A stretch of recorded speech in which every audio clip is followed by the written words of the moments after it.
हनुमंताच्या जन्मस्थानाविषयी मतमतांतर आहेत. कर्नाटकातील अंजनाद्री पर्वत, महाराष्ट्रातील नाशिक जवळील अंजनेरी व इतर राज्यातही हनुमंताचं जन्मस्थान असल्याचा दावा तेथील स्थानिकांद्वारे केला जातो. मी आत्ता अंजनाद्री पर्वतावरती जाती आहे, जिथे हनुमानाचं जन्मस्थान आहे. तर खालपासून आम्ही चालायला सुरुवात केली. साधारण 550-600 पायऱ्या आहेत. सकाळी लवकर चालायला सुरुवात केली आहे आणि आज शनिवार आहे, त्यामुळे आहेत बऱ्यापैकी स्थानिकांची गर्दी आहे आणि दमायला झाले. बहुतेक निम्म्यापर्यंतच आली आहे मी आत्ता आणि इथून खूप छान व्ह्यू दिसतो. इथून तुंगभद्रा नदी अशी जाते.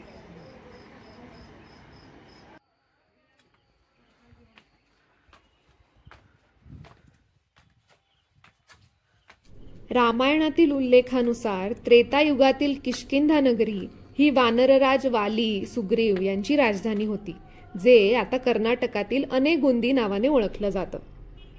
तुम्ही कर्नाटकात आलात की अंजनाद्री पर्वताला आवर्जून भेट द्या.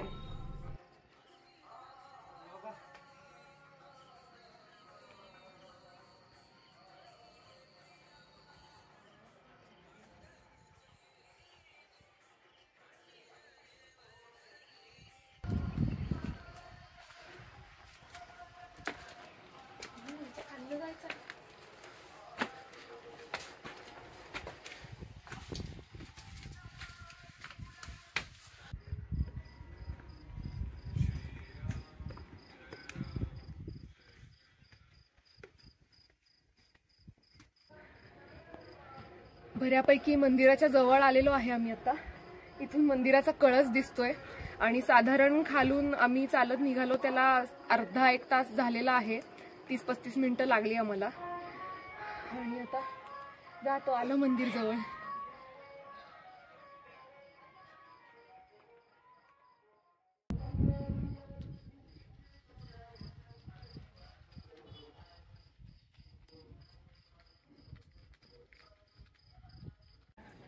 फायनली पोहोचलो.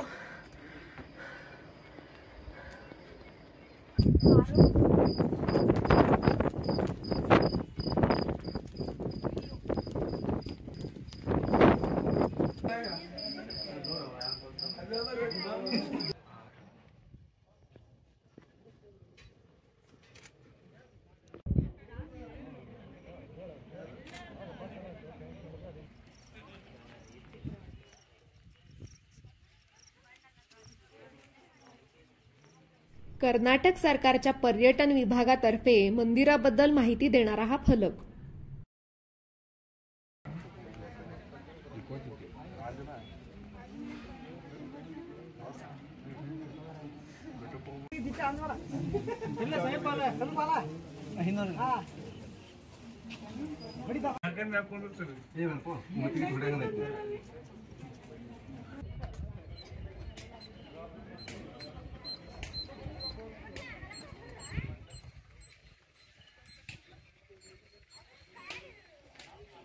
आत्ताच मंदिरामध्ये दर्शन घेऊन आले, पण गाभाऱ्यामध्ये फोनमधून व्हिडिओ किंवा फोटो काढणं अलाउड नसल्यामुळं मी ते दाखवू शकले नाही.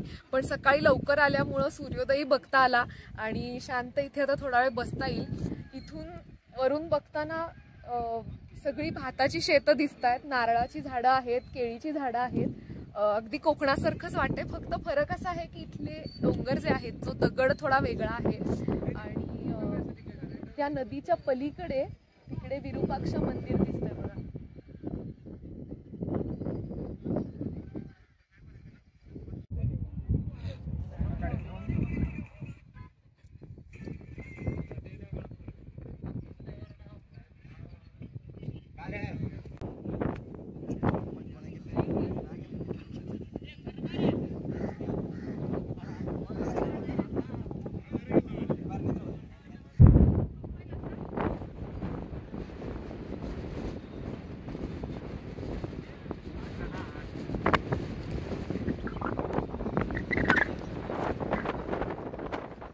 चल के आ सकते हैं।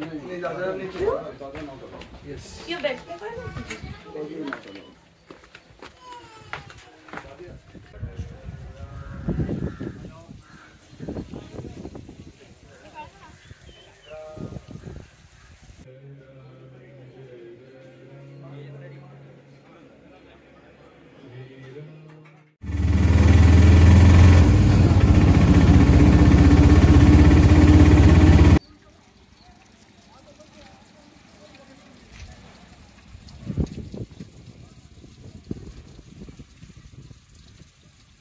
हे आहे पंपा सरोवर. असं म्हणलं जातं की पंपा या पार्वतीच्या अवताराने भोलेनाथ शंकरासाठी इथं दीर्घकाळ तपश्चर्या केली होती, म्हणून ह्याला पंपा क्षेत्रही म्हणत. संस्कृत पंपाचा अपभ्रंश होत कानडीत हम्पी असं त्याचं नामकरण झालं. पंपा सरोवराच्या समोर असलेली ही शबरीची गुहा.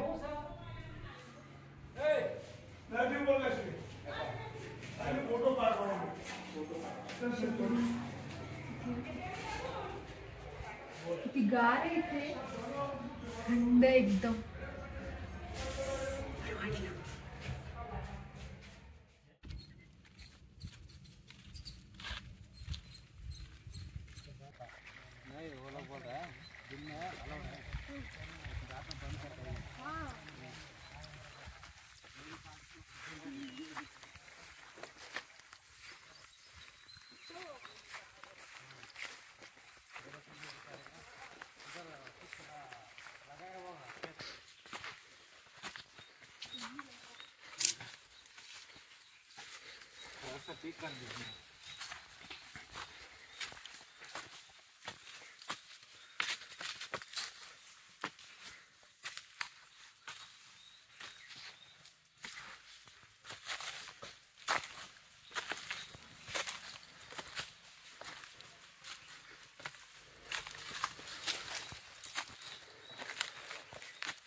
अनेगुंदी गावाच्या जवळच चिक्रामपूर नावाचं एक छोटंसं गाव आहे आणि तिथे आतल्या बाजूला प्रागैतिहासिक काळातली भित्तिचित्र आहेत एका गुहेमध्ये.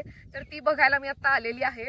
बरंच आतमध्ये आहे, इथे बरेच लोक येत नाहीत, त्यामुळं थोडी रान आहे, रानफुलं आलेली आहेत आणि पायवाट अशी नाही आहे, पण गावातल्या लोकांनी मदत केली आणि त्यांनी आम्हाला इथंपर्यंत आता आणून सोडलेलं आहे. तर चला बघूयात.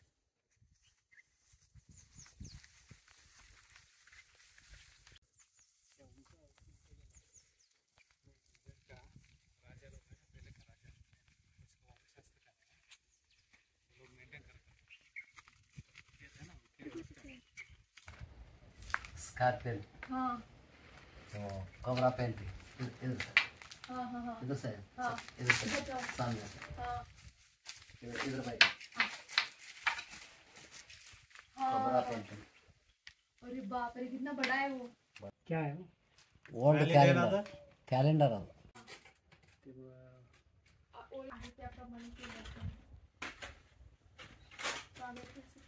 तिथे आतल्या बाजूला तुम्ही जर बघू शकत असाल तर इथे नागाचा फणा दिसतोय आणि तो म्हणजे खूप मोठा आणि गोलाकार. आतल्या बाजूने असं छान त्याला कर्व सुद्धा आहे. कदाचित दगड तसा आहे त्याचा फायदा घेऊन त्यांनी तसं ड्रॉइंग केलं आहे की नंतर त्यांनी कार्व केलं आहे माहिती नाही, पण हा इथून चालू होतो आणि त्या तिकडे पांढरी शिपटी दिसते बघा. एवढा लांबपर्यंत मोठा आहे एकदम नाग.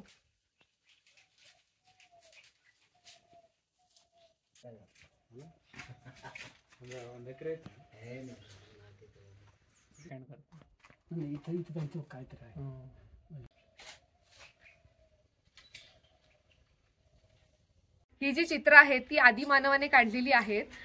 खूप ढोबळ आकारामध्ये आहेत का, असं खूप डिटेलमध्ये काढलेली नाही आहे चित्र ही, पण तुम्ही बघाल तर म्हणजे आता हा बैल आहे तर वशिंड, त्याची शेपटी, शिंग ह्याच्यावरनं तो लगेच ओळखून येतो की तो बैल आहे ते. त्याचबरोबर इथे वरती एक मोर आहे, तर त्या मोराचा सुद्धा पिसारा वगैरे असं काही दाखवलं नाहीये, तुरा दाखवला नाहीये, पण तरीही त्याची मान आणि पोटाचं जे स्ट्रक्चर आहे किंवा पायाची जी स्टाईल आहे त्यावरनं तो मोर आहे हे ओळखून येतंय. तसंच ह्या बाजूला एक माणूस आहे, इथे सुद्धा एक बैल आहे, हातामध्ये एक भाला आहे. तर खूप साध्या सोप्या आकारातली ही चित्र आहेत आणि साधारण काय चालू आहे इथे हे कळून येण्यासारखे आहेत, पण अगदी डिटेलमध्ये सुद्धा नाहीयेत. इथली भित्तिचित्र साधारणतः 5 ते 6 हजार वर्ष जुनी असल्याचा अंदाज व्यक्त केला जातो. हेमेटाइट नावाच्या दगडाची पावडर, जनावरांचं रक्त, झाडाचा चीक, पाणी हे मिसळून भित्तिचित्रांमधला हा लाल रंग बनवला जात असे.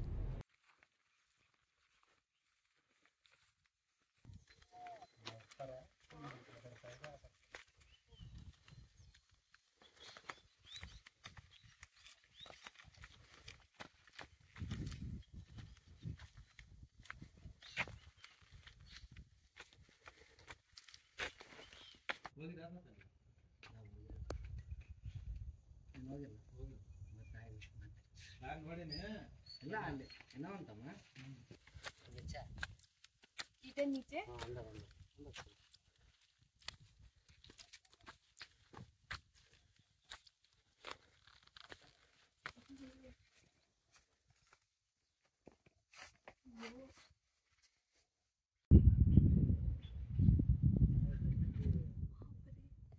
इथे पण काहीतरी, इथे पण भाला घेतलेला एक माणूस आहे.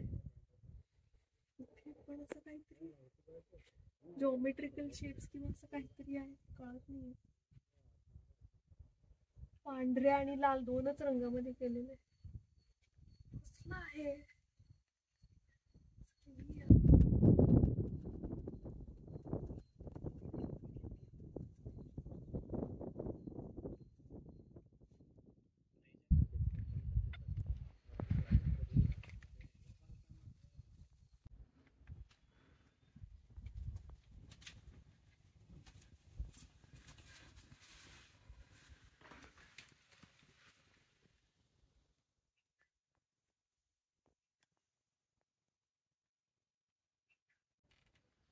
इथे घोडा आहे, घोड्याची शेपूट दिसते, त्याच्यावर एक माणूस बसलाय.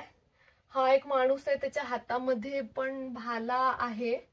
इथे एक बैल दिसतो, इथे शिंग वशिंड असा एक बैल आहे. इथे एक माणूस आहे जे आता इथलं गेलंय थोडं, आणि ह्या बाजूला पण बैल आहे. कदाचित त्या माणसाने असं दोन्ही बैलांना काहीतरी हे केलं असावं असं वाटतंय. आणि या घोड्याच्या समोरच्या बाजूला पण इथे एक माणूस आहे आणि त्याच्या हातात धनुष्य बाण आहे.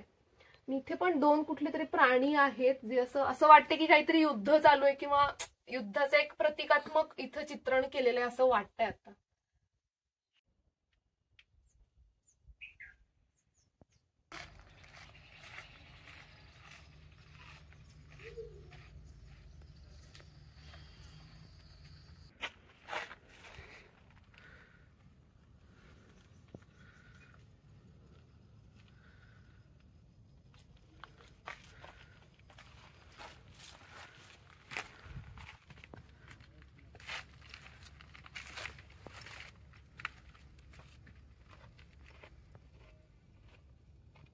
आजच्या दिवसाची सुरुवात मी अंजनाद्री पर्वतावर केली. तिथे सूर्योदय बघितला, जिथे हनुमंताचं जन्मस्थान आहे.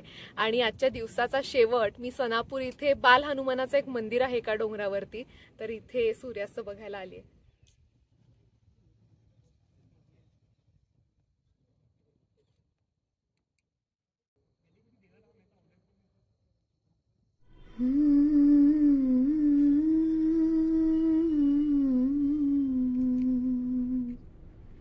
Mm-hmm.